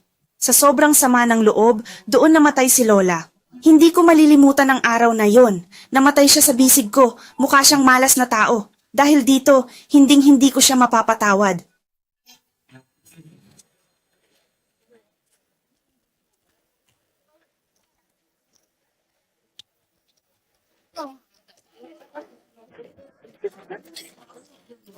Talaga? Ha? Totoo ba yan? Walang sasabay o wala? Kailangan kong malaman kung may sasama ba sa akin o kung ako lang ang mag-isa sa bagay na ito. Mayroong ba sumusunod sa akin o wala? Gusto kong malaman kung may gustong sumama sa akin o kung ako lang ang mag-isa sa bagay na ito. Kuya, bakit hindi? Kuya, ngayon, talagang kailangan kong makabawi. Hindi ko ito palalampasin. Ngayon na ang pagkakataon ko. Kailangan kong manalo para sa ating lahat. Kailangan ko nang makabangon. 1, 2. Sige na, gising na tayo. 1, 2, 3. Ano pang hinihintay ninyo? Halika't magsimula na tayo. Tara na, gumising na tayo. 1, 2, 3. Sumama na kayo, bilis. Sabay-sabay tayong bumangon. 1, 2, 3.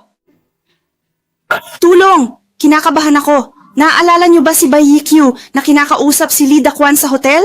Sabi ni Lee Daquan, magkikita sila sa 30. Kaya, ang papel na nakita ni Bai Q pagkaalis niya ay ang tagpuan pala ng salarin. Malinaw na ngayon. Nagbenta siya, inayos ang mga bata at sinadyang mapaalis. Ito na. Matagal na niyang plano, no? Handa na siyang hindi na bumalik. Ang trabahong ito, sadyang kakaiba. Pumasok si Lee Daquan. Nahanap na ba? Sinuyod na ang lahat, ngunit hindi pa rin siya makita. Hinalughog na rin ang lahat pero wala kahit anino. Wala kahit anino. Naglaho na parang bula. Habang buhay ka nang hindi mo na siya muling mahahanap, ang susunod na tira ay sa iyo. Ha?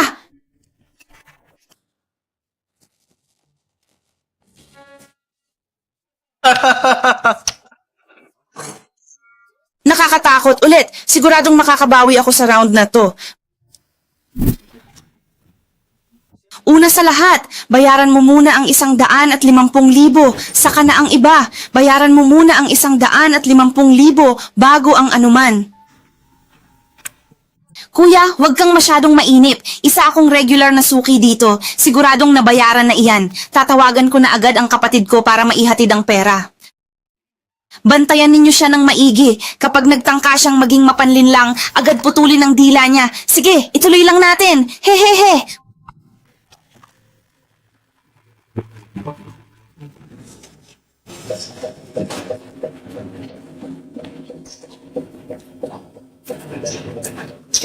Kuya, maraming salamat sa iyong pagsisikap. Kuya, pakiusap, dalhin mo agad ang 30,000 piso sa akin. Saang lugar mo yon itinago? Ang pera ay inilagay ko sa loob ng refrigerator natin, sa ilalim ng mga pulang mani, sa loob ng basag na bote. Bote, dun mismo sa sirang bote sa ilalim ng pulang mani sa ref.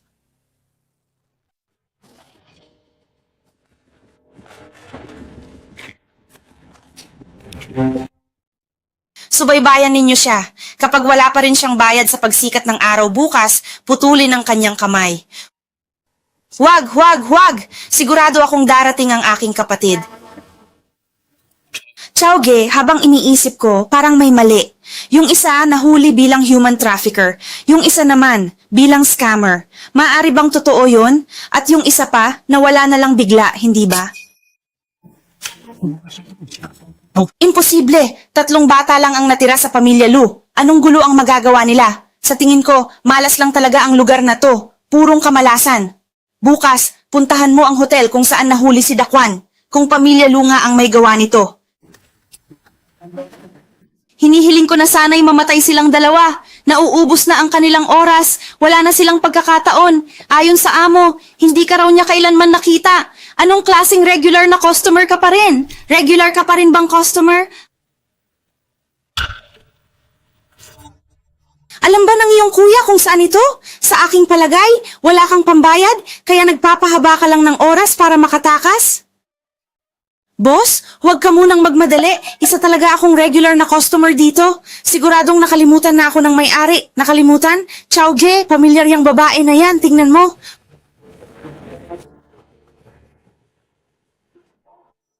Hoy bata! Tigil! Naku ang mga pulis! Bilisan mo, takbo na! Chowge, hindi yan masisiyasat. Dali, wala kang dala. Saan ka ba nagtatago? Ang buong lugar na ito ay pinalibutan na ng pulisya. Lugar! Siya ang may bahay ni Lugudong at ang mga pulis ay narito upang dakpin siya. Ako ang nagsumbong. Ginawa ko ito para ipaghiganti ang aking amo at para na rin sa inyong 3 anak. Tama ang iyong hula. Ang 3 nauna ay ako rin ang naghatid sa kanila sa kanilang kapalaran. Tunay ngang napakahabang panahon na ang lumipas mula noon.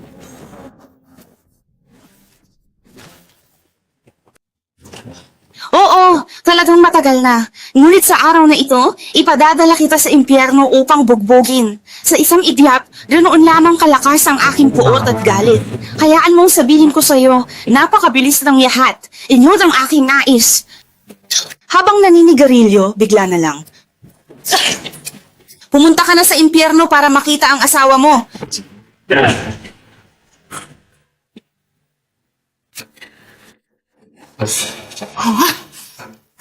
Xiao Qiang, ngayong araw na ito ay siguradong tapos ka na. Wala ka nang kawala. Sinasakal kita. Xiao Ge, malapit nang dumating ang mga pulis. Hulihin niyo na ako, pero sasakalin ko muna to. Tama yan. Ang pumatay ay papatayin din. Pakiusap, pindutin niyo na lang ang like para mas maging kumpleto ang lahat ng mga ebidensya. Sasakalin kita hanggang mamatay. Ha?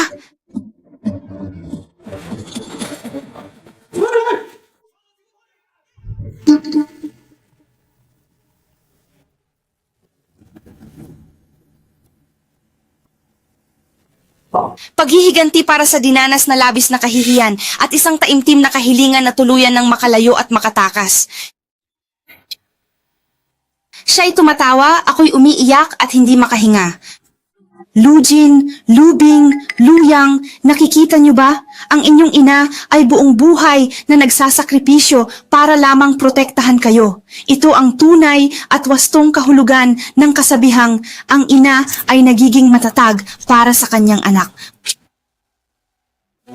Mula sa pagbebenta ng almirol hanggang sa pagpapanggap, ang bawat hakbang ay ayon sa kanyang plano, ngunit muntik na siyang mamatay. Handa lang siya sa hindi pagkamatay. Ang pagsusugal at pagkakautang ay pawang palabas lamang. Ginawa niya ito para makapaghiganti at para protektahan ang kanyang mga anak. Ang lahat ng ito. Bakit hindi niya kailanman ibinahagi ang mga bagay na ito sa atin? Halos mamatay siya roon. Pero nakalimutan na ba ninyo kung paano namatay si Lola? Kahit na peke ang pagsusugal at utang niya, hindi pa rin niya pinabayaan si Lola, kaya namatay si Lola nang may matinding sama ng loob. Ito ay totoo. Hindi ako makakaramdam ng awa sa kanya. Talaga bang napakasama mong tao? Alam kong wala kang salapi, kaya paano? Pero bakit wala man lang akong makitang anumang bagay sa inyong lupain? Wala kang nahanap? Sa paraang ito, hinding-hindi mo sila mahuhuli. Ang 3 yan ay hindi tulad ng ordinaryong mga sugarol. Mahalagang suriin ninyo sila ng lubusan. Sige na, ayan na. Oo, sapat na ang kanilang pagkatalo sa Mahjong Parlor, kaya ngayon ay naglalaro na sila sa underground casino. Hindi pa nga sapat ang pagkatalo sa Mahjong Parlor. Ngayon, sa isang underground casino na sila pumupunta. Tatay, huwag kang mag-alala. Kinikilala ko na hindi ko kayang pantayan ang iyong pamamaraan sa pananakot. Narinig na ba ninyo? Maraming salamat kuya sapagkat napirmahan na namin ang kasunduan. Sige, pirmahan mo na agad iyan. Pagkatapos, kung sakalit ikaw ay mamamatay sa labas at hindi mo sila mahanap, mas mabuting mamatay ka na lamang. Umalis ka na nga rito. Anong uri ka bang nilalang? Kahit ano ginagawa mo, kapag nabigo ka sa labas, binugbog ka araw-araw hanggang sumakit ang mga kasukasuan at buto mo, at lumakad ka ng baluktot ang baywang.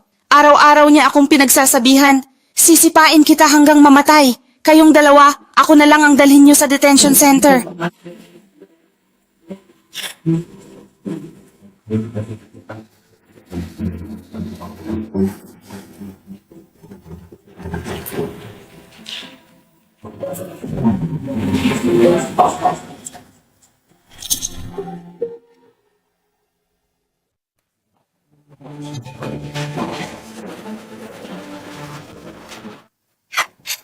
Nakaabala na naman ako sa'yo, Police Chen. Isang aklat lamang. Ano bang malaking problema doon? Yikyu, may pagkakataon ka sanang magpaliwanag ng lubusan noon. Bakit hinayaan mong magkamali ang biyenan mo at ang mga bata tungkol sa'yo? Police Chen, nasaksihan mo na ba ang drug lord na nalaman ang impormasyon ng isang anti-drug police at pagkatapos ay sumugod sa bahay para patayin ang buong pamilya? Nakita ko na mismo yan. Ayokong maranasan pa ng pamilya ko ang ganoong trahedya. Kaya mas mainam nang itakwil na nila ako. Lubos nila akong itinuring na lulong sa droga. Kaya kahit pa dumating ang araw na ako'y Para hindi na sila ganong makaramdam ng kalungkutan. Hay, sa iyong tiyaga at galing sa pag-aaral, kung nagpatuloy ka sana sa edukasyon at kumuha ng pagsusulit, tiyak na makakakuha ka ng magandang posisyon. Maari ka ring maging anti-drug police. Bakit mo nga ba pinili ang landas ng pagiging undercover agent sa talino mong taglay? Kung lalabas ka para mag-aral at kumuha ng exam, siguradong makakakuha ka ng posisyon? Pwede ka ring maging anti-drug police? Bakit mo pinili ang landas ng pagiging undercover agent? Dahil gusto kong personal na ipadala sa kulungan, isa-isa, ang mga drug lord na sumira ng mga pamilya. Ang daan na hindi natapos ni Godong, kailangan kong ituloy ang kanyang legasiya. Hindi ko hahayaang mamatay na may pagsisisi ang asawa ko. Totoo ang sinabi ng iyong biyenan, isa kang ang tunay na sugarol. Subalit, hindi kayamanan ang iyong ipinusta, kundi ang mismong buhay mo. Tuluyang napipi si Wang Chao at hindi na siya nakapagsalita na walang masabi. Ayon sa impormasyong ibinigay niya, nalaman naming isa itong tea house. Ito ang bagong base na balak itayo rito ng drug syndicate. Tingnan mo rito. Ito ang iyong bagong pagkakakilanlan. Matapos ang 2 buwan, kapag natapos mo ng aralin ang lahat ng libro, aayusin namin ang pagkakataon para makatakas ka. Bilang isang nakatakas na kriminal, madali kang makakahalo sa lipunan. Tiyo, pakitingnan. Ano ang ginagawa mo? Masakit ba yon? Noong saktan ka nila, labis bang sumakit ang iyong katawan at damdamin? Nay, huwag kang umiyak, sapagkat ito ay para sa ating paghihiganti. Kahit gaano pa kasakit ang maramdaman, ito'y lubos na sulit na sakripisyo. Aking kawawang anak na naiintindihan ko. Kung hindi ka lang nagmakaawa sa akin, kahit patayin mo ako, hinding-hindi ko sisisihan ang pagtulong sa iyo sa dramang ito. Ngayon, galit na sina Xiaojin at Xiaoming sa iyo. Mikyu, umuwi ka na sa mama. Ako na ang magpapaliwanag sa mga bata. Hindi. Alam mong gagawin ng mga drug trafficker kapag nalaman nila ang pamilya ko. Dahil napagpasyahan kong ipagpatuloy ang landas na sinimulan ni Gotong, tiyak na tatapusin ko ito para hindi magkaroon ng panghabambuhay na pagsisisi ang mga bata. Ito ang pambayad para sa gamot sa kasalukuyang buwan.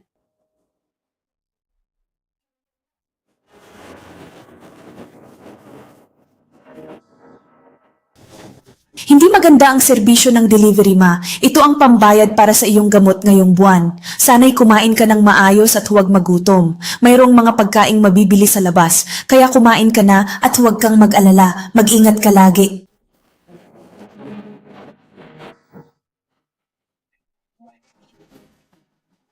Hindi na maganda ito, inay. Huwag po kayong masyadong mag-alala. Alin po ba rito ang hindi po ninyo maintindihan? Kaya ko pa po ang mas marami. Subalit, hinahanap ka. Umupo po tayo para makapag-usap ng maayos. Sige po, halika.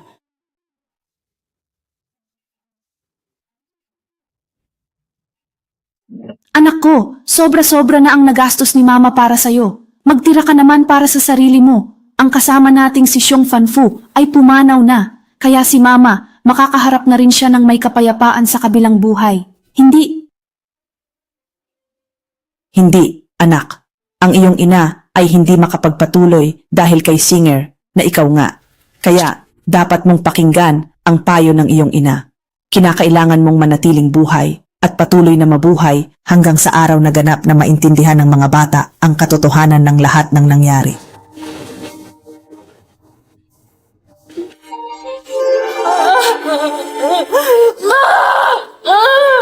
Lujin, Lubin, nakikita nyo ba? Para sa inyo ang ginawa ng inyong nanay at lola. Hanggang kamatayan, inireklamo niya ang pang-aapi ni Baijiao. Baliwala sa kanya ang pagkamatay ng lahat. Nawala siya ng 30 taon para tuparin ang huling habilin ng inyong ama. Anong masasakit na salita ang nasabi natin kay mama?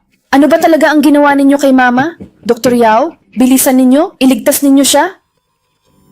Nakipagpalitan ako sa kanya ng ilang impormasyon, partikular na ang mga tamang detalye.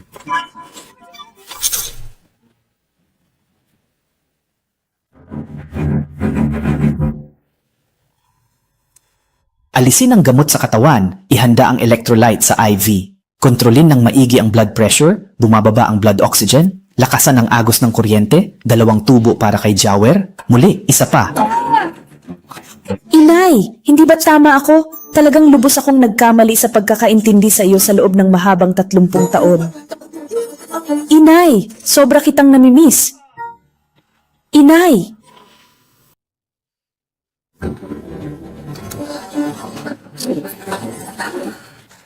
Ina, ako ay buong pusong nagmamakaawa sa inyo. Sana po ay bigyan ninyo kami ng pagkakataong makapag-alay ng aming taus-pusong paghingi ng tawad.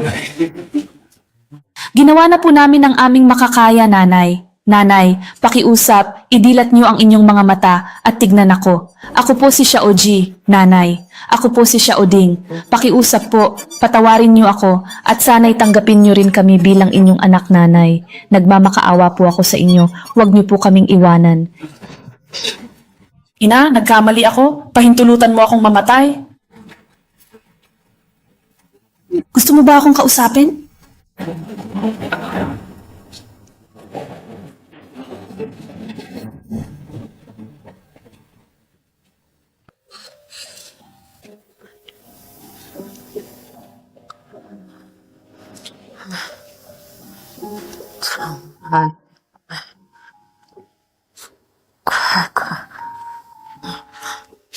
Inay, sa tingin mo ba'y karapat-dapat ako? Ako, ang tatay na ito.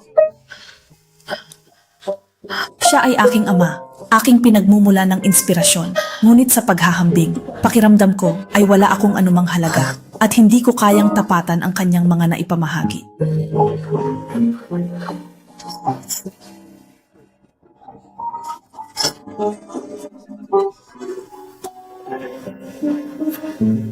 Siya ang iyong nakatataas, samantalang kami ay mga tauhan niya. Nararapat lamang na tama ang kanyang mga desisyon. Inay, ayokong maging bantay o isang opisyal na walang kakayahan at puno ng kaguluhan. Alam mo ba, sa hinaharap, kapag napalaki mo na ang iyong anak, ituturing ka pa rin ba niya bilang isang magulang na karapat-dapat igalang at mahalin? Ang pinag-uusapan natin dito ay kung paano kanya ituturing matapos mo siyang mapalaki dahil sa iyong mga ginawa. Ang ibig kong sabihin ay, sa ganitong sitwasyon,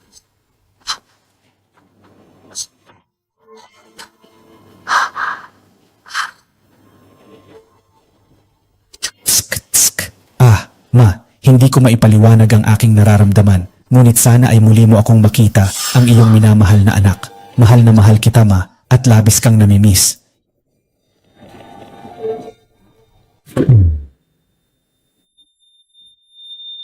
ikaw ba'y natutulog? Natutulog ka ba? Hindi maaari. Bakit ka natutulog sa ganitong kritikal na sitwasyon? Kailangan mong gumising ngayon din. May mahahalagang bagay tayong kailangang pag-usapan at kailangan ng iyong buong atensyon. Hindi ito ang tamang oras para matulog. Gumising ka, pakiusap. Inay, natutulog ka ba? Inay, huwag kang matulog sa ngayon. Kailangan kitang kausapin. May mahalaga akong sasabihin. Hindi ka dapat matulog ngayon. Kailangan mong pakinggan ako.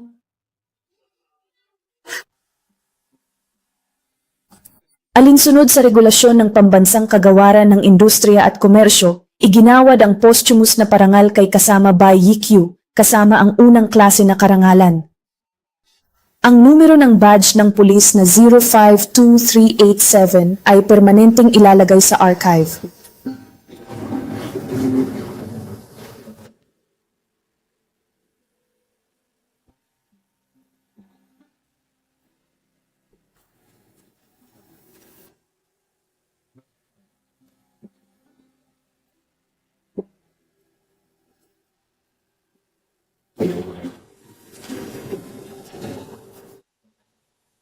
Ihinto ang paggamit ng sombrero, magbigay ng unang pagpupugay at pagkatapos ay magbigay muli ng pagpupugay sa ikatlong pagkakataon.